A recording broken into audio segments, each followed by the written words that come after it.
오늘 말씀의 제목은 성도들을 위한 간구라는 제목으로 말씀 나누기를 원합니다. 바울 선생은 고난 중에 있는 성도들에게 성도의 정체성이 바로 하나님을 찬양하는 것이다. 이것을 분명히 지난주에 읽었던 3절부터 14절의 말씀에서 강조하였습니다.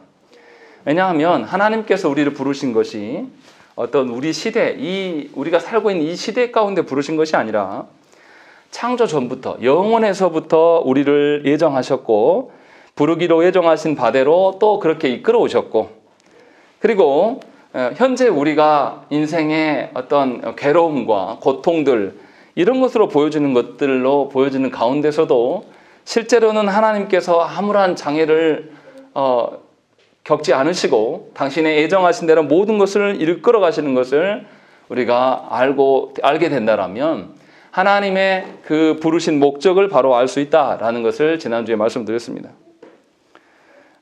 오히려 하나님께서는 어땠습니까?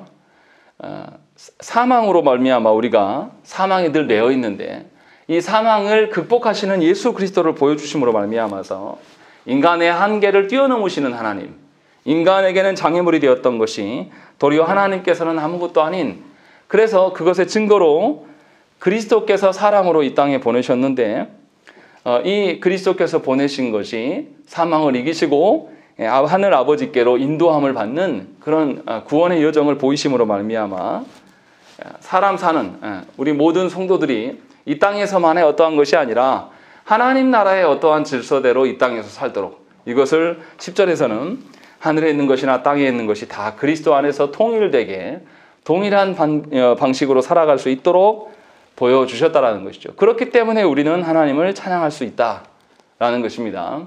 그러니까 이 땅을 딛고 살아가도 우리의 삶의 원리와 질서와 우리를 지키시는 분은 돈이 아니라, 우리의 건강이 아니라, 우리의 관계가 아니라 하나님께서 이미 그 하나님 나라에 이르렀을 때만 지키시는 분이 아니라 영원에서부터 영원까지 우리를 책임지시고 지키시는 분이다. 그래서 우리는 찬양할 수 있는 것이고, 이것을 아는 사람은 나에게 주어진 이 인생만을 아는 것이 아니라 영원한 하나님의 창조 전의 그 영혼부터 예수 그리스도의 재림으로 말미암아 정말 이후의 영혼까지 그 모든 것 안에서 우리를 보게 될 수 있다라는 것이 사도 바울 선생의 성도의 정체성이다라는 것을 우리에게 알려줬습니다. 그런데도 이제 많은 성도들이 예수를 믿는다고 하면서도 사실은 하나님을 찬양하는 일에 굉장히 무지합니다. 그래서 하나님을 찬양할 때 어떻게 찬양하냐면 자기 일이 잘 되고 자기의 수입이 늘어나고 자기 형편이 좋아지는 것을 보고 하나님을 찬양해요. 그런데 우리가 지난 시간에 보았던 것처럼 우리가 찬양해야 될 것은 하나님의 어떠하심을 보고 찬양하는 것이다. 하나님의 성품이 그러했기 때문에 우리에게 공의가 있고 하나님의 긍휼이 부어져서 드디어 우리에게 우리의 사회의 정의 같은 것도 하나님으로부터 기인하는 것이고, 우리가 서로 사랑하는 것도 다 하나님으로부터 기인한 것이라는 것을 알아야 된다는 것이죠. 그런데 놀라운 것은 하늘 백성으로 하나님 우리를 부르셔서 살게 하셨는데 우리는 놀랍도록 세상 사람들과 동일한 방식으로 하나님 앞에 서는 경우가 참으로 많다. 이러한 현실 때문에 사도 바울 선생은 오늘 15절부터 23절의 말씀에서 교회의 정체성을 이야기한 뒤에 바로 이어서 뭐냐면 하나님께 기도합니다. 왜냐하면 성도들이 하나님께서 성도 되게 하셨음에 특권을 못 누리고 사니까 사도 바울 선생 입장에서는 굉장히 안타까운 것이죠. 그래서 이 성도들을 위하여서 16절에 보면 내가 기도할 때에 라고 되어 있습니다. 이 전체가 내가 너희들을 위하여서 간구하는 내용이다 라는 것을 이제 말하고 있는 것이죠. 그러면 바울 선생은 성도들을 위해서 어떤 것을 구할까요? 이것이 중요한 것입니다. 무엇을 구하는 것인가? 늘 제가 설교 시간에 강조하지만 하나님의 백성들이 구하는 것이 무엇인가가 굉장히 중요하다고 했습니다. 이 땅의 것을 구하는 사람은 이 땅의 사람이에요. 땅의 사람인 거죠. 하나님 나라의 가치들을 모르기 때문에 보여지는 자기가 아는 것 안에서 구할 수밖에 없는 것입니다. 그러면 바울 선생이 도대체 무엇을 구하는가라는 것을 이제 우리가 알아야 되는 것입니다. 15절 보시면 뭐라고 되어 있냐면 주 예수 안에서 너희 믿음과 모든 성도를 향한 사랑을 나도 들었다라고 되어 있는 것입니다. 무슨 말입니까? 에베소 성도들이 고난 중에 있습니다. 그런데도 이 고난과 핍박 속에서도 에베소 성도들이 그리스도에 대한 믿음과 서로를 사랑함을 포기하지 않고 있다라는 것이죠. 그러면 굉장히 좋은 성도들 아닙니까? 좋은 성도들임에도 불구하고 바울이 그들을 위하여서 기도할 수밖에 없는 이유는 뭐냐? 그들이 아직도 이 땅의 어떠함에 갇혀 있다라는 거죠. 이 땅의 어떠함만으로 있기 때문에 고난 속에서는 도무지 기뻐할 수 없는 거예요. 그리고 그 고난에 얽매여 눌려 있는 것입니다. 마침 뭐하고 똑같냐면 우리 어린아이들 어떻습니까? 어린아이들 지금 당장에 눈앞에 과자가 중요한 거예요. 자기의 건강과 자기의 장래의 성숙을 위해서 이 과자가 필요한 것인가 아닌가, 아이스크림을 먹어야 되는가 말아야 되는가, 이거 별로 안 중요하거든요. 부모 입장에서 봤을 때는. 근데 자녀들은 그것이 제일 큰 걸로 보이는 것처럼 마치 성도들이 그러고 있다는 거죠. 그들에게 믿음이 있고 서로 사랑함이 있음에도 불구하고 그들이 하나님께서 성도로 부르신 그 찬양하는, 감사하는 삶이 그들에게 드러나지 않기 때문에 안타까운 것이에요. 지난주에 제가 설교할 때도 말씀드렸지 않습니까? 성도는 고난 중에서도 하나님께 찬양할 수 있는 거예요. 왜 그러냐면 성도가 살아가는 근거는 하나님의 성품이 발견되질 때에 감사하는 겁니다. 하나님의 인자하심, 하나님의 변함없으심, 하나님의 불변하심, 전능하심, 이런 것들에 대한 하나님의 성품이 드러날 때에 하나님이 나에게 역사하시고 나를 지키시는구나, 그런 성품이 발견되어질 때에 우리는 하나님을 찬양할 수 있는 거예요. 이것이 참 성도된 자들의 태도인 것이죠. 그런데 그렇지 않고 아직 그것을 못 누리고 있는 겁니다. 분명히 하나님 성도로 불러놓으셨는데 부르심의 의도를 모르는 거예요. 우리 흔히 아는 예화 있지 않습니까? 어떤 할머니가 시골길을 걸어가는 할머니가 있어서 차를 태워줬는데 할머니가 무거운 짐을 차 안에서도 내려놓지도 않고 머리에 이고 계속 가더라는 거죠. 그러니까 할머니 내려놓으시라고. 그러니까 할머니가 뭐라고 그러냐면, 아니 태워주신 것만도 고마운데 내가 어떻게 짐까지 내려놓냐. 그러니까 이 차를 타고 가는 원리를 모르시면 그럴 수 있다는 거예요. 지금 에베소 성도들이 고난 중에서 잘 견뎌서 믿음도 잃지 않고 있고 사랑도 있는데도 불구하고 사도 바울 선생이 이렇게 말하는 그 기도하는 이유를 우리가 먼저 알아야 된다는 것입니다. 이들이 형편없는 성도에서 기도하는 게 아니에요. 참 좋은 성도이고 좋은 신자임에도 불구하고 정작 하나님께서 성도 되게 하신 참다운 그 복을 이들이 전혀 누리지 못하고 있는 거예요. 누리지 못하는 이유는 뭐냐면 현실 속에 핍박이라는, 고난이라는 그 한계에 매여 있다는 것입니다. 그래서 바울이 지금 기도하고 있는 것입니다. 그럼 바울은 무엇을 위해서 기도합니까? 쭉 읽어봐도 성도들의 형편을 알아주십시오. 성도들의 핍박을 면하게 해주십시오. 성도들의 건강과 자녀들을 지켜주십시오. 물질의 복을 주십시오. 사람의 관계성을 좋게 해주십시오. 이런 이야기 한마디도 없습니다. 참 좋은 성도들임에도 불구하고 복을 받게 해달라, 이런 이야기를 하지 않는다는 것입니다. 우리가 구하는 것과는 전혀 다른 것들을 기도하고 있어요. 분명하게 하나님께서 우리에게 주신 특권, 성도로서 찬양할 수 있는, 누가 찬양한다고요? 하나님의 일하심을 통하여서 하나님의 성품을 보게 되는 자, 알게 되는 자가 드디어 찬양할 수가 있는 것입니다. 이것을 누리지 못하기 때문에 지금 이것을 놓고 기도하는 겁니다. 이것이 왜 중요합니까? 찬양할 수 없는 자는 자신의 현실에만 매몰되어 있는 것입니다. 찬양이 특권이에요. 하나님의 성도들에게만 주어지는 특권이에요. 그런데도 불구하고 그 특권을 알지 못한 사람은 그 현실 속에만 갇혀 있는 것입니다. 우리 인생을 살아보면 그렇지 않습니까? 20대 때 정말 큰일이 30대가 지나고 40대가 지나서 다시 돌아보면 그게 아무것도 아니었다라는 거. 그때 정말로 바라고 꿈꿨던 것들이 지금 생각해보면 다 의미 없는 것이었다. 왜 이런 이야기를 합니까? 그 시간에 매이지 않으니까 우리가 그럴 수 있는 거죠. 그 시간에 함몰되지 않고 그 시간에 눌려있지 않으면 다른 생각을 할 수가 있게 되는 것입니다. 마치 지금 사도 바울이 지금 이 성도들에게 고난 속에, 핍박 속에 있는 성도들에게 그 시간 안에 매이지 말라는 거죠. 하나님께서 우리를 성도되게 하시면 창조 전 영원부터 정말의 그 끝 영원까지 다 그 전체를 하나님께서 조망하셔서 우리를 부르신 거다라는 것을 계속 이야기하는 것입니다. 그래서 바울이 1절과 2절에 뭐라 하겠습니까? 자신이 사도가 되어서 지금 갇혀있는 것, 그리고 에베소 성도들이 고난 중에서, 핍박 중에서 힘겨운 가운데 있는 것 또한 하나님의 뜻으로부터 된 것이다 라는 것을 1절에 밝힌 것이죠. 그리고 그것이 하나님의 뜻임을 아는 자는 하나님께서 나를 결코 버리시지 않고 나를 내버려 두시지 않고 하나님 나라로 이끄실 거라는 그 안정감을 누리기 때문에 그가 그 고난 중에서도 옥의 갇힘 속에서도 하늘의 은혜와 평강을 누릴 수 있다라는 것으로 처음 인사를 했다는 것입니다. 다시 말하면 성도들은 현재에 갇혀 있는 자들이 아니에요. 현재 상황에 눌려 있는 자들이 아니라 하나님께서 이루실 영원한 나라의 그 가치를, 영원한 나라의 그 복락들을 지금부터 누리고 살아가는 자들이어야 된다. 그것이 성도이다 라는 것을 지금 바울 사도는 이야기를 하고 있고, 이들이 이것을 살지 못하기 때문에 이것을 놓고 기도하고 있는 겁니다. 그러니까 바울이 성도들에게 있어지게 원하는 복이 어떤 것입니까? 어떤 잠시 있다가 사라지는 그런 복을 말하는 게 아니에요. 우리의 결혼이, 배우자를 위한 기도가 우리의 길어봤자 인생 한 5, 60년밖에 좌우하지 않아요. 또 우리의 직장 40대, 50대 되면 다 은퇴해요. 아무리 좋은 직장도 오래 못 견딥니다. 얼마 좌우하지 않는다. 그런데 우리는 그것에 목숨을 걸어요. 그것이 우리의 인생을 다 판가름하는 거죠. 제가 제일 안타까워하는 것은 뭐냐면 부모가 하도 공부를 시키니까 아이들이 자살하는 아이들이 있어요. 그 부모가 진짜 좋은 거를 못 준 거죠.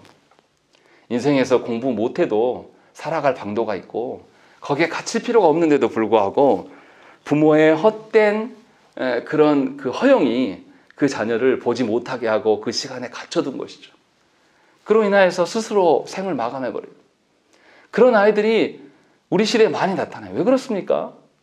우리의 존재가 무엇인지, 하나님 앞에서 우리가 어떤 것들인지를 모르기 때문에 그렇다는 것입니다. 이것을 저와 여러분들이 아셔야 돼요.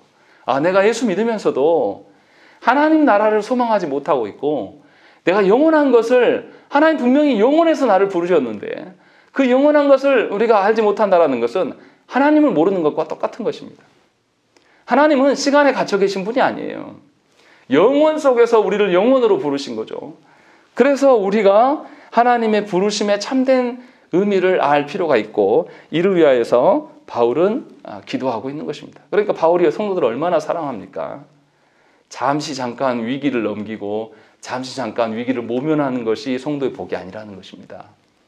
저도 성도들의 삶을 보면 안쓰럽고 안타까운 점이 참 많아요. 당장 지금 그 가정에 돈이 없고, 당장 그 가정에 건강과 화목이 없고, 이런 것들이 그들에게 정말 큰 문제라는 걸 제가 모르는 건 아닙니다. 그런데 그 문제를 해결하려고 하나님이 허락하신 은혜의 방편의 그 자리를 스스로 포기하는 것이 얼마나 위험하고 어리석은 것인가를 알아야 됩니다. 사실 그것을 말해주고 싶어요. 그런데 들리지 않죠. 그 시간에 매여 있는 사람은, 그 현장에 갇혀 있는 사람은 하나님의 복락에 대해서 알지를 못해요. 그래서 사도 바울이 무슨 이야기를 합니까? 17절과 19절에 반복적으로 똑같은 이야기를 합니다. 17절 끝에 보면 하나님을 알게 하시고 라고 되어 있고, 19절 끝에도 보면 너희로 알게 하시기를 구하노라 라고 되어 있습니다. 아는 것에 대해서 구하고 있는 것입니다. 무엇을 알지는 뒤에서 설명하고요. 왜 바울은 분명히 이 에베소 성도들이 그리스도를 향한 믿음도 있고 서로 사랑함도 있는데 왜 아는 일에 대해서 이렇게 집착할까요? 지식에 대한 이야기를 계속하고 있는 것일까요?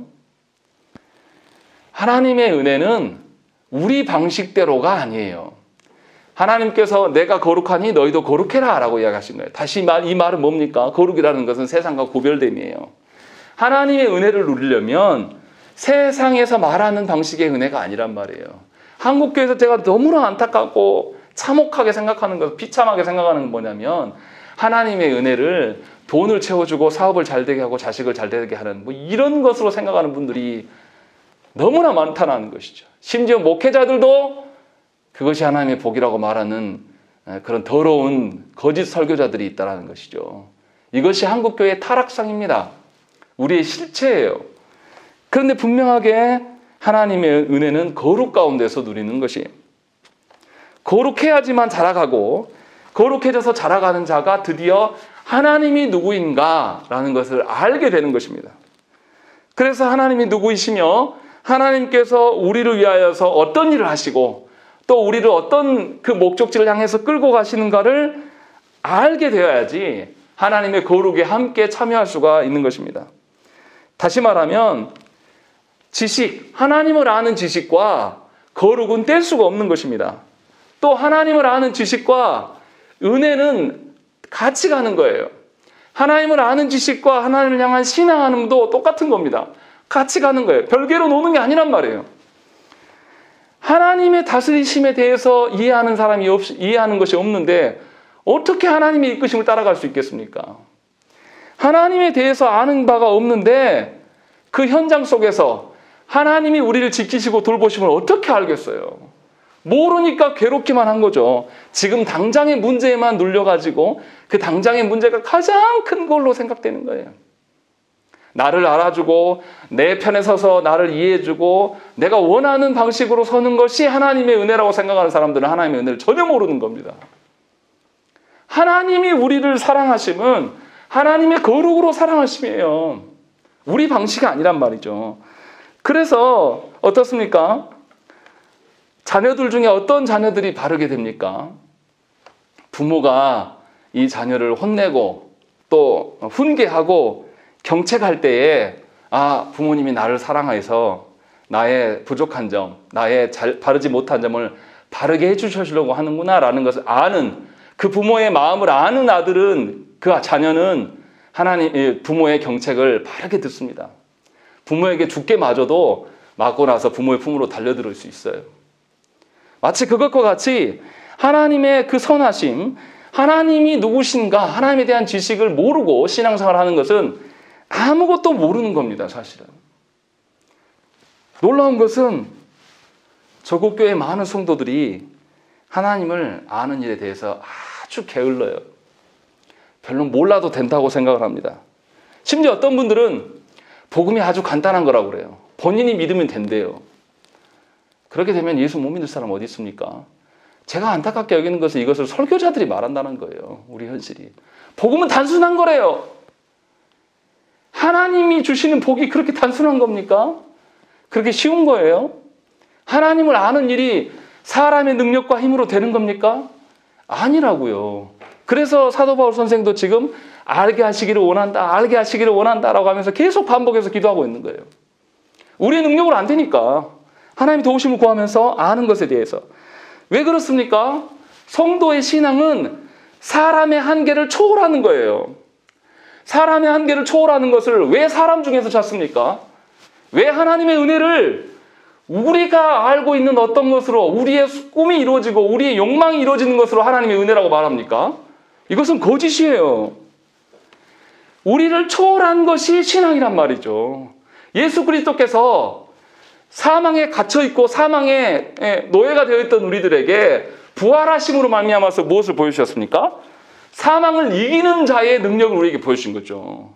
우리를 초월한 일들을 보이셨기 때문에 우리가 예수를 믿는 거예요.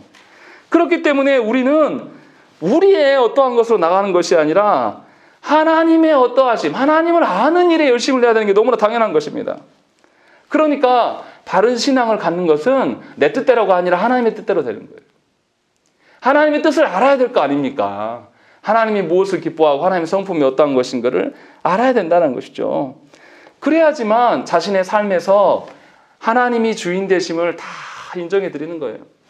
내 자녀가 아니라 하나님의 자녀구나. 내 소유가 아니라 이것도 하나님이 주신 거였구나.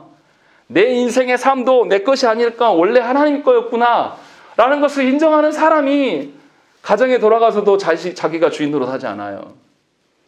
또 자기의 소유물을 가지고 우리 한국교회 병폐가 뭡니까? 11조만 하면 좋은 신앙이라고 생각하는데 그렇지 않습니다. 우리 아는 장로교 선배들은 11조에 매여있지 않았어요. 교회의 재정을 이야기할 때, 헌금할 때에 예산을 세우고 그것을 다 n분의 1로 해서 가정들이 나눠서 그냥 다 냈습니다. 그런 정신은 없어요, 우리 한국교회 안에는. 그냥 10분의 1 하면 딱 자기 할 거 다 했다라고 생각하는 겁니다.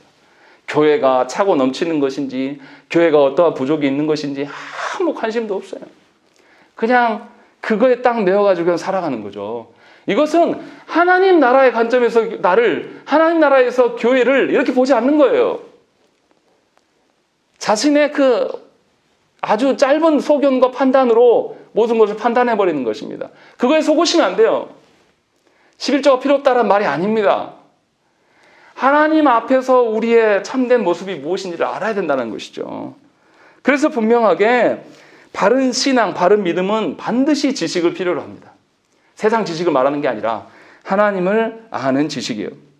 그래서 믿음은 확고한 지식이 기초가 되어야 됩니다. 그래서 지식은 믿음을 반드시 동반할 수 있도록 하나님께 구해야 되는 것입니다. 우리의 잘남을 아는 지식이 아니라 우리가 하나님의 일하심을 이해할 수 있도록, 그래서 하나님의 일하심을 경험할 수 있도록 하나님의 아는 일에 대해서 우리가 힘을 내야 된다는 것이죠. 그렇지 않으면 우리의 신앙은 헛된 것입니다. 우리가 뭘 믿겠습니까? 내가 봐왔던 것, 내가 소망했던 것, 내가 상상했던 것을 믿지 않겠습니까? 그런데 우리 하나님은 우리가 상상하는 정도의 하나님이 아니에요.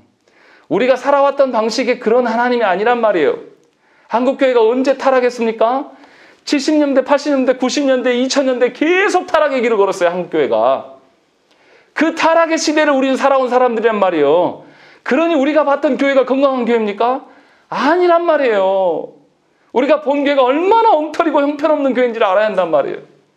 그래서 하나님을 아는 일을 지금이라도 회복해야 돼요. 그래서 우리의 믿음이 지식 위에 서 있어야 한단 말이에요. 말씀 위에 서 있어야 돼요.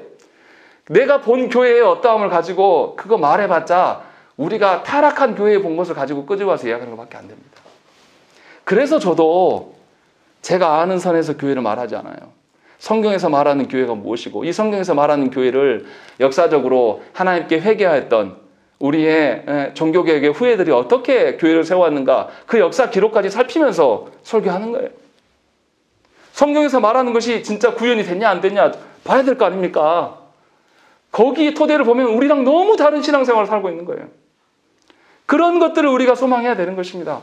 우리의 앞선 선배들, 우리보다 훨씬 더 죽음의 공포 아래 놓여있고 더 많이 자녀들이 죽어나가고 그런 현실 속에 사는 분들이 말씀의 토대 위에서, 지식 위에서 살았다니까요. 우리보다 훨씬 더 못 배우고 문맹률이 높은 시대였던 분들인데 우리보다 성경을 더 잘 알았어요. 그렇게 산 흔적들이 너무나 많다는 것이죠. 한국의 문맹률이 얼마나 낮습니까? 교회 안에서 글씨 못 읽는 분 있습니까? 저 어렸을 때만 해도 글씨 못 읽는 분이 꽤 있었어요. 근데 지금은 글씨 못 읽는 분 없어요. 말씀 시간이 없어서 못 읽는다고요? 거짓말하면 안 됩니다. 우리가 말씀하는 일에 열심을 내면 왜 몰라요? 얼마든지 유용하게 사용할 수 있는 것을 하나님께서 우리에게 많이 베풀으셨는데 나중에 하나님 앞에 가서 우리가 뭐라고 하겠습니까? 그냥 자기 주관적인 신앙으로 자기가 아는 정도로 하나님을 가늠하고 이 정도면 되겠다. 그것에서 하나님을 상상하는 것은 전부 우상이에요. 하나님이 아니란 말이죠. 그러면 이제 이렇게 물어볼 수 있습니다. 하나님을 아는 것을 사람 마음대로 알 수 있습니까? 내가 노력하면 되는 것입니까? 그것은 아닙니다. 분명히 우리가 아는 것처럼 하나님의 말씀은 성령께서 우리의 마음을 조명해 주셔야지 우리가 하나님의 말씀을 깨달아 알 수 있는 것이죠. 그렇다고 해서 우리가 아무것도 행하지도 않고 그냥 수동적으로 성령의 역사하심만을 기다리면 된다는 그런 말이 아니에요. 또 반대로 어떤 분들은, 개혁주의자들 중에 또 어떤 분들이 있냐면 성령의 도우심을 의지하지 않고 자신의 노력으로만 하나님을 알 수 있다고 말하는 분들도 있어요. 그래서 기도하는 일에는 등한시하고 공부하는 일, 성경을 공부하는 일은 매우 열심히 하는 분들이 있어요. 그러나 성령님의 도우심 없이 우리가 우리의 노력으로 하나님을 알 수 없어요. 또 우리의 노력도 하지 않으면서 그냥 마냥 성령님의 도우심만을 구하는 것도 합당한 태도가 아니라는 것입니다. 바울은 하나님의 계시와 성도들의 반응 모두가 필요함을 이야기를 하고 있는 것입니다. 먼저 성도들의 마음의 눈을 하나님께서 열어주셔야 비로소 성도들의 마음이 열려서 하나님에 대한 지식을 알기를 소망한다는 것입니다. 그렇지 않겠습니까? 사람을 초월하신 하나님이 계신지도 몰라요. 그런 사람이 어떻게 하나님을 알고 싶겠습니까? 하나님께서 은혜를 먼저 베푸셔서 그 10년 가운데 성령님의 역사하심이 먼저 있으셔야지 그 영혼이 하나님이 계시는구나 정도 알게 되고, 그러면 이제 하나님 어떻게 알지? 말씀 속에서 알는구나 라는 것을 알게 돼서 이제 말씀을 사랑하게 되는, 하나님의 도우심이 전제가 되어야 되고 그것에 대한 우리의 합당한 반응이 있어야 될 것들을 사도 바울 선생은 우리에게 이야기하는 것입니다. 그래서 분명히 계시하시는 하나님이 먼저 계시고 계시하신 하나님의 그 계시 안에서 우리가 하나님을 아는 거예요. 우리 마음대로 아는 것이 아니라 내 체험에 의해서 하나님을 아는 것, 그것이 100% 맞는지 안 맞는지 반드시 말씀으로 입증하라는 것이 바로 그런 의미예요. 그냥 내 경험대로라고 이야기하면 타락한 교회에서만 살아간 사람들의 경험이라는 것이 무엇이겠습니까? 제가요, 부교육자 생활을 세 교회에서 했는데 세 교회 다 건강하지 못한 교회들이었어요. 싸우고 얼마나 혼란스러웠고, 그것을 토대로 인하여서 제가 그 교회를 토대로 인하여서 목회는 이런 것이다 말하면 얼마나 사람들이 웃겠습니까? 타락한 교회에서 이미 건강을 잃어버린 교회 안에서 그거 본 거 가지고 그대로 한다면 엉터리겠죠. 그게 아니라니까요. 하나님이 보여주신 계시 안에서의 하나님의 어떠하심을 찾아야 되는 거죠. 그래서 말씀이 너무 중요한 거예요.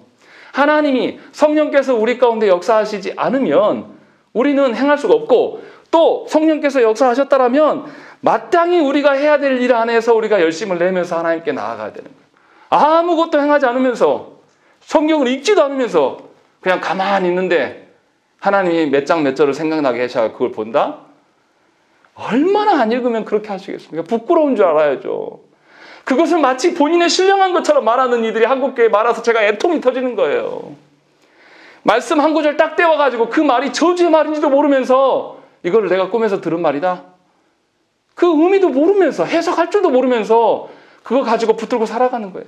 그 한 절, 하나님의 어떠하심을 우리 삶에 적용하는데 그 한 절로 적용이 됩니까? 가정의 어떠함과 배우자의 어떠함과 자녀의 어떠함과 세상에서 돈 버는 일이 어떠함과 하나님께서 나를 이 세상, 이 사회를 어떻게 변화시킬 것들과 이런 것들을 다 하나님 말씀으로 적용하고 살아가야 되는데 그 몇 구절, 하나님께서 보여주신 그 몇 구절로 해석이 되냐 이 말이에요. 말도 안 되는 소리를 하는 거예요. 그분은 하나님께서 주신 하나님 나라의 가치로 이 인생을 세워갈 생각이 없는 분들이 그런 이야기를 하는 거예요. 본인이 본 한 절 가지고 하나님께서 왜 말씀 다 줬습니까? 그럼 성경 없애야죠. 직접 하나님 한 절 한 절 다 말해주면 되죠. 왜 하나님이 다 주신 성경을 존중하지 않습니까? 엉터리예요. 하나님의 계시에 대해서 아주 우리 마음대로 아는 것이죠. 분명히 사도 바울 선생은 그렇지 않다라는 것을 분명하게 우리에게 이야기를 하고 있어요. 그래서 성령의 어떠하심을 계속 이야기를 하고 있는 것이고, 하나님에 대한 바른 지식은 하나님의 계시에 대한 성령님의 조명하심으로 인간이 전혀 알지 못했던, 보지 못했던 것을 보여주고 알게 하신다는 것이죠. 그래서 그것을 아는 자는 당연히 반응할 수밖에 없어요. 성경이 재밌어요. 하나님을 알아가는 일이 너무 즐거워요. 이것이 내 마음대로 되는 게 아니라 하나님의 긍휼의 여기심으로 가능하다는 거예요. 우리가 무엇을 위해서, 그것을 위해서 기도해야 돼요. 그러할 때 우리는 하나님의 말씀을 사랑할 수가 있는 것입니다. 그리고 구체적으로 사도 바울 선생이 이제 17절에 지혜와 계시의 영을 너에게 주시기를 구하였고, 이게 성령님의 역사하심을 구한 거죠. 그리고 구체적으로 이제 세 가지 것을 구하고 있습니다. 먼저 뭘 구하냐면 18절, 우리 한번 18절 19절 읽겠습니다. 시작. 너희 마음에 눈을 밝히라. 그의 부르심의 소망이 무엇이며 성도 안에서 그 기업의 영광의 풍성함이 무엇이며 그의 힘의 능력으로 역사하심을 따라 믿는 우리에게 베푸신 능력의 지극히 크심이 어떠한 것을 너희로 알게 하시기를 구하노라. 예, 문장이 길어가지고 뭘 구한지 좀 약간 헷갈리는데, 첫째는 부르심의 소망을 알아야 된다라는 거. 두 번째는 기업의 영광, 하나님께서 주시는 기업의 영광이 무엇인가를 또 알아야 되고, 세 번째로는 하나님의 능력 보이심, 그 능력 보이심이 얼마나 크고 놀라운 것인가를 너희가 안다라면 하나님께서 주시는 하나님 나라의 복락을 누리며 살 수 있다. 이 이야기를 하고 있는 거죠. 세 가지를 구하는 것입니다. 첫 번째, 하나님의 부르심 소망. 이것이 뭡니까? 앞에도 말씀드렸던 것처럼 하나님께서 우리를, 성도들을 부르실 때에 아무런 목적 없이 부르시지는 않습니다. 반드시 하나님의 부르심의 소망이라고 바울이 말하고 있는 점을 봐도 우리에게 부르신 목적이 있다는 것이죠. 목적이 있다는 것은 그 목적이 소망이 될 수 있다는 거죠. 하나님께서 죄인이었으며 죄의 종로로 타는 우리들을 부르셨습니다. 전에는 우리가 어떻습니까? 율법과 심판에서 우리가 뭘 늘 두려워했던 자들이에요. 죄로 말미암아 사망이 왔고 사망으로 말미암아 우리는 늘 그 짓눌려 있어요. 죽음을 얼마나 우리가 두려워합니까? 그러니까 사람들이 무슨 일이 있어도 자기의 죽음이 발견되기 시작하면 거기서 도망가려고 하는 것입니다. 돈을 써서라도 뭐 어떻게 해서라도 그 죽음으로부터 도망치고 싶은 것이 우리의 존재들이에요. 그런데 하나님께서 우리를 부르실 때에 그 율법과 심판에서부터 우리를 자유하게 하셨단 말이에요. 그래서 우리가 자유한 자가 되었단 말이에요. 그리고 거기에 뭐라고 되어 있습니까? 그리스도의 평강을 누리도록 하나님께서 허락하셨다란 말이죠. 그런데 우리가 그것을 몰라요. 그리스도의 평강을 못 누리고 산단 말이에요. 그 말은 뭡니까? 여전히 하나님과 교제함으로 말미암아 자유함을 누리며 사는 것이 아니라 여전히 죽음의 공포 아래 눌려 있는 거예요. 죽음의 공포 아래 눌려 있는 사람은 뭡니까? 육신을 가진 이 생명 지키려고 노력하는 거예요. 예수께서 죽고 부활하셔서 죽음이 우리의 걸림돌이 되지 않은 것을 증명해 보이셨는데도 불구하고 우리는 육신의 생명을 보존하려고 하는 거예요. 왜냐하면 예수 그리스도의 부활이 내 것이 아니기 때문에요. 이것을 모른다는 거죠. 그러나 분명히 하나님께서는 우리를 부르셨고 이 부르심으로 말미암아 우리를 자유하게 하셨고 죽음이라는 것은 하나님 나라에 가는 과정일 뿐이고 우리에게 주신 하나님의 영광의 소망을 주님께서 뭐 하셨습니까? 죽고 부활하셔서 어디로 가셨습니까? 하늘에 오르셨어요. 우리 사도신경에는 하늘의 오르사가 딱 아주 짧게 지나가 버리는데 이게 굉장히 큰 의미예요. 육신의 이 지상의 죽음에 갇혀 있는 우리들에게 사람으로 오신 그분이 그 사람의 한계인 사망을 이겨버리시고 성부가 계신 그곳으로 나아가심, 이것이 하늘의 오르사거든요. 이게 엄청난 큰 의미예요. 우리도 그렇게 된다는 거죠. 우리가 그렇게 갈 수 있음을 보여주신 거예요. 그러니 사망도 이기신 분이 우리에게 보여주신 그 생명이라는 것이 이 땅에서의 고난, 이 땅에서의 괴로움 이런 정도로 비교가 되겠습니까? 제가 월요일날 백신 맞았는데 백신 맞고 나서 막 몸이 피곤하고 막 잠 오고 막 이런 것들 다 견딜 수 있어요. 왜냐하면 백신이 주는 질병으로부터 자유로움이 있기 때문에.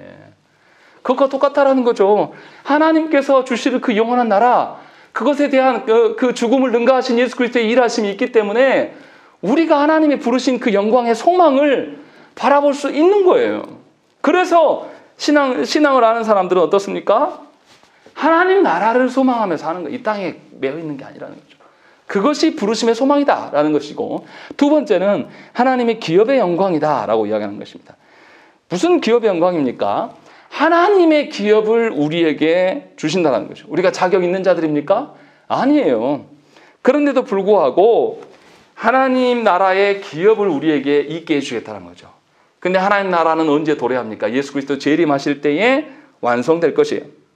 그리고 우리를 그리스도와 함께 상속자로 하나님께서 불러주신 것이죠.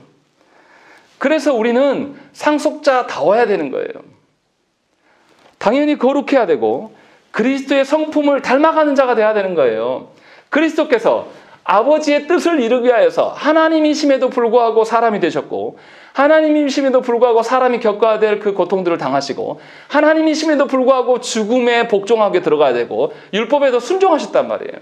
뭐 하는 겁니까? 하나님의 유업을 잇는 상속자이기 때문에 성부의 뜻대로 자신을 내어주신 거죠. 우리 혹시도 그리스도께서 보여주신 그 순종, 그리스도의 그 성품의 어떠함을 닮아서 우리가 그 순종으로 들어갈 수 있도록 하나님께서 부르셨다는 거죠. 그러니까 그 고난 뒤에 찬란하게 빛날 하나님의 영광, 그 영광이 우리한테 이미 주어져 있다는 것입니다.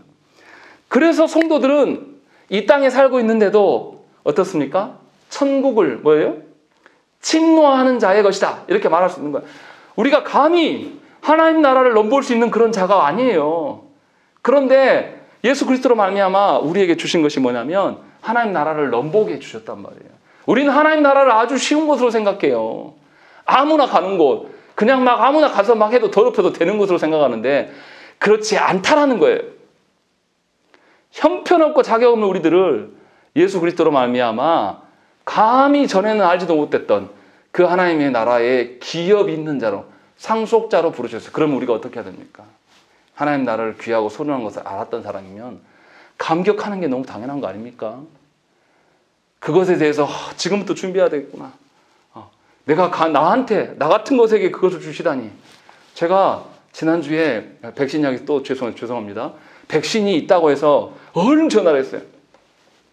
그래서 예약까지 다 했었습니다. 근데 너무 기뻤어요. 60세까지밖에 안 주는 백신을 내가 벌써 맞다니. 백신 아무것도 아니잖아요. 하나님 나라에 비교하면. 그런데 그리고 그때부터 뭐 했겠습니까? 월요일날 백신 맞을 것을 생각하면서 몸 관리를 하는 거예요. 내가 백신 맞아서 덜 아프려면 오늘 저녁에 일찍 자야 되겠고 절제해야 되겠다. 너무 앉아있지 말고 음식도 딱 적당히 먹고 약도 사놓으라겠으니까 약도 좀 준비해 놓고 이렇게 하는 거예요. 아니 세상에 백신 하나 맞는데도 그렇게 준비하는데 하나님 나라의 기업을 잇는 우리들이 하나님 나라의 기업의 그 풍성함을 모른다는 것은 말이 안 되는 거예요. 그래서 기업의 영광의 풍성함이 무엇인지를 알기를 하나님께 구한 거예요. 사도 바울이. 얼마나 놀라운 복을 빌고 있습니까? 그리고 세 번째, 하나님의 능력의 크심을 알아야 된다는 거죠. 하나님의 능력이 크신 분임을 아시면 우리가 하나님을 의심하지 않아요. 하나님이 불가능이 없으신 분이다라는 것을 알기만 하면 내 인생의 고난과 나의 처지의 어떠함과 이런 것에 매이지 않아요. 왜냐하면 하나님이 나를 건지실 것을 알기 때문에. 그래서 세 가지를 이야기를 합니다. 20절, 20절에 보시면 뭐라고 되어 있냐면 그의 능력이 그리스도 안에서 역사하사 죽은 자들 가운데서 다시 살리시고 하나님의 능력이 부활을 가능케 했다. 이 이야기를 하고 있는 겁니다. 이 무슨 말입니까? 아까도 말씀드렸지만 사람의 한계는 뭐예요? 사망을 뛰어넘을 수 없는 자예요. 사망에 갇혀 있는 자들이에요. 그런데 예수 그리스도를 하나님께서 뭘로 이 땅에 보내셨습니까? 사람으로 보내셨어요. 그래서 사탄이 옳다 잘됐다. 사람으로 왔구나. 너도 사람이니 한번 죽어봐. 그러면 너도 하나님을 부인하게 될 것이다 하면서 사탄이 유대인들의 로마의 힘을 빌어서 예수님을 죽였어요. 그리고 본인이 이긴 줄 알았죠. 그런데 주님이 사망을 한계를 극복하시고 부활하셨다는 것이. 우리를 괴롭게 하는 것이 사탄이고 우리를 유혹하는 것이 사탄인데 그 사탄의 우리를 유혹하는, 우리를 괴롭히는 최고봉이 사망인데 그 사망의 술수를 주님 앞에 썼는데 주님이 아무것도 아닌 것처럼 다 깨고 부활하신 거예요. 이거보다 더 큰 능력이 어디 있습니까?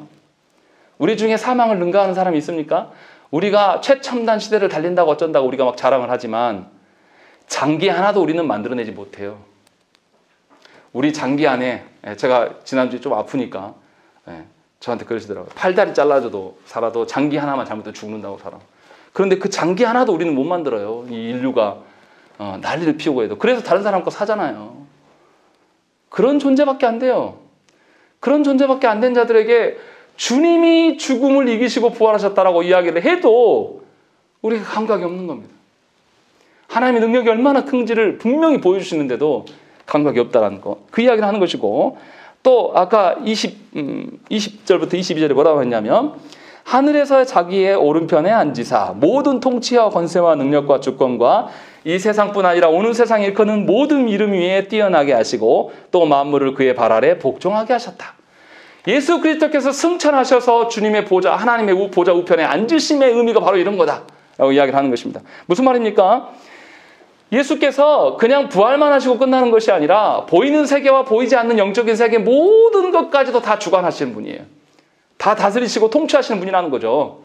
그래서 세상의 권세 잡은 모든 것들을 주님의 발로 눌러버리신다는 거죠. 이보다 강력한 것이 어디 있습니까? 그런데 우리는 어떻게 해요? 하나님을 알지 못하는 자들은 어떻게 해요? 하나님의 능력을 구하는 것이 아니라 세상의 권세 잡은 자들 앞에서 기웃거려요. 어떻게 세상에 줄 한번 잘 서볼까? 어떻게 해서 한번 자리 얻어갖고 어떻게 살아볼까? 그렇게 제가 안타까운 것은 성도들도 그렇다라는 거예요. 예수 믿는 분들도 세상에 권세 있는 자 앞에, 세상의 CEO에게, 세상에 돈 많은 사람들에 가서 아첨하면서 구걸하면서 거기에 잘 보여서 이 육신의 생명을 보존할 수 있을 것이라고 생각한다는 것이죠. 왜 그렇습니까? 하나님의 능력의 크고 높으심을 그 사람이 알지 못하기 때문에 그런 거예요. 불쌍한 겁니다. 하나님의 능력의 크고 높으심을 아는데 어떻게 내가 자고 싶은 거 다 자고 먹고 싶은 거 다 먹고 누리고 싶은 거 다 누리고 삽니까? 안 그래도 돼요. 그것을 알게 되면 이 땅이 끝이 아니기 때문에 그런 거 안 해도 상관없어요. 남들 피서철에 다 여행 가고, 남들 고기 먹을 때 우리도 고기 먹어야 되고, 남들 뭐 유행하는 옷 입을 때 우리도 입어야 되고, 사람이라 누가 다 안 그러고 싶겠습니까마는 하나님의 능력과 하나님의 권세를 아는 자라면 그런 것이 별로 유용하지 않다는 것을 알게 된다는 것입니다. 그렇게 해줘서 그의 삶이 단조로워지고, 그렇게 해서 그의 삶이 청빈해지는 것은 좋아요. 근데 그것이 아니고 사람들의 강요와 사람들의 압박에 의해서 청빈해지고 그렇게 사는 것은 좋은 것이 아닙니다. 분명히 그래서 사도 바울 선생은 우리한테 무슨 이야기합니까? 하나님의 능력을 바르게 할 것들을 촉구하는 거예요. 아까도 말씀드렸지만 하나님의 능력이 병 고치거나 사업이 잘됨이나 자녀 잘됨 이런 정도의 능력이 아니시라는 것이죠. 하나님 나라의 어떠함 우리에게 주시는 그러한 능력, 우리가 그것에 대해서 너무 무지한 것에 대해서 하나님께 회개해야 됩니다. 또 마지막 세 번째로 하나님께서 마지막으로 뭐라고 하셨습니까? 22절 보시면 예수님을, 그리스도를 만물 위에 교회의 머리로 삼으셨다라는 것이죠. 교회의 머리로 삼으시면 그 능력이 무엇이냐? 23절에 놀라운 말씀이 있습니다. 우리 함께 읽겠습니다. 시작. 교회는 그의 몸이니 만물 안에서 만물을 충만하게 하시는 이의 충만함이니라. 예, 23절 말씀 참 어렵게 표현되어 있는 말씀이에요. 그런데 예수께서 우리의 머리가 되어주셔서 우리와 한 몸 되었다라는 것입니다. 그 의미는 뭡니까? 교회는 주님의 몸으로서 만물 안에서 만물을 충만케 하시는 이에 충만합니다. 무슨 말입니까? 예수께서 우리의 머리 되어주셔서 교회를 누가 충만케 하신다는 거죠? 예수님이 충만케 하시고, 예수님이 충만케 하신 교회는 본인만 충만한 게 아니라 주님의 충만함이 차고 넘쳐서 만물까지도 다 충만케 하는 그러한 소명을 우리에게 주신 것이다 라는 것입니다. 그러니까 교회는 자신의 어떠함만이 아니라 만물의 다스림, 하나님께서 처음에 창조하셔서 아담에게 무슨 권세를 주셨습니까? 이 땅을 정복하고 다스리라고 하나님께서 하셨단 말이에요. 이 아담이 그 일에 성공했습니까? 실패했습니까? 실패했어요.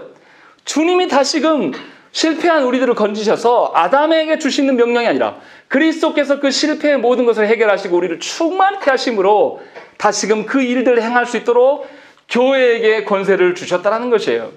그러니까 교회는 어떻습니까? 영원을 갈망하며 하나님 나라의 그 영원의 어떠함을 이 땅 가운데 보이는 자예요. 우리의 능력이 아니라 우리 안에 누가 충만하시기 때문에 예수 그리스도께서 우리를 충만케 하셨기 때문에 그리스도의 능력으로 덧입어서 우리가 감히 우리 같은 것이 세상을 충만케 하시는 그러한 능력으로 우리를 덧입혀 주셨다라는 것을 우리에게 지금 말씀하고 있는 것입니다. 얼마나 놀라운 일입니까? 교회는 자신만 하나님 나라의 영광과 하나님 나라의 영원한 기업들을 바라보는 자가 아니라는 거죠. 우리들에게 그 일들을 하나님께서 위임해 주시고 그리스도의 충만함이 나뿐만 아니라 내 가족과 내 자녀와 내 이웃들에게도 충만케 하실 권세를 하나님께서 교회에게 주셨다는 것입니다. 이 모든 것이 하나님을 아는 것에서 시작되고 있다라는 것을 우리에게 지금 알려주고 있는 거예요. 하나님이 우리를 부르신 그 소명, 또 하나님께서 우리를 부르셔서 하나님 나라의 영원한 기업을 소망할 수 있는 그 풍성함, 또 우리를 하나님의 능력으로 그 일들을 다 감당할 수 있는 우리를 지키심, 이 모든 것이 우리 안에 있다는 것이죠. 얼마나 영광스러운 일입니까?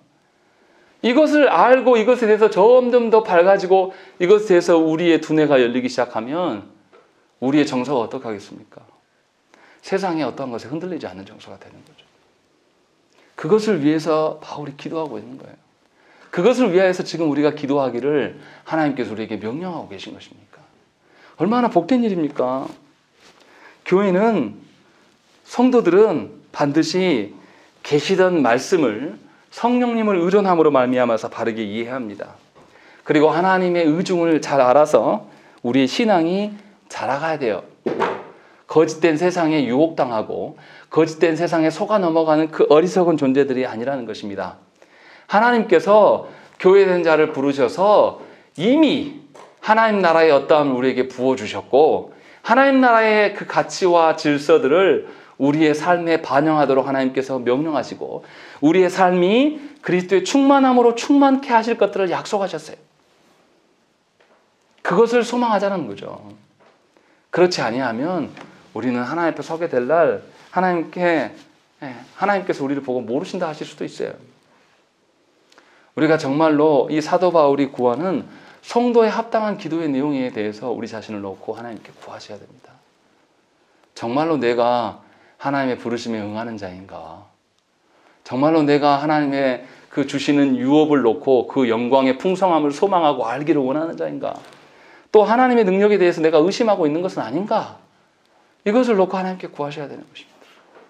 이것이 바뀌면 우리의 삶은 당연히 바뀌어지는 것입니다. 내 삶이 바뀌는데 왜 내 자녀가 바뀌지 않겠습니까? 내 삶이 달라지고 내 삶의 태도들이 전부 바뀌는데 이 세상이 왜 바뀌지 않겠어요? 하나님의 주시는 것으로 우리 자신을 바꿔가셔야 되는 것입니다. 우리 찬양 한 장.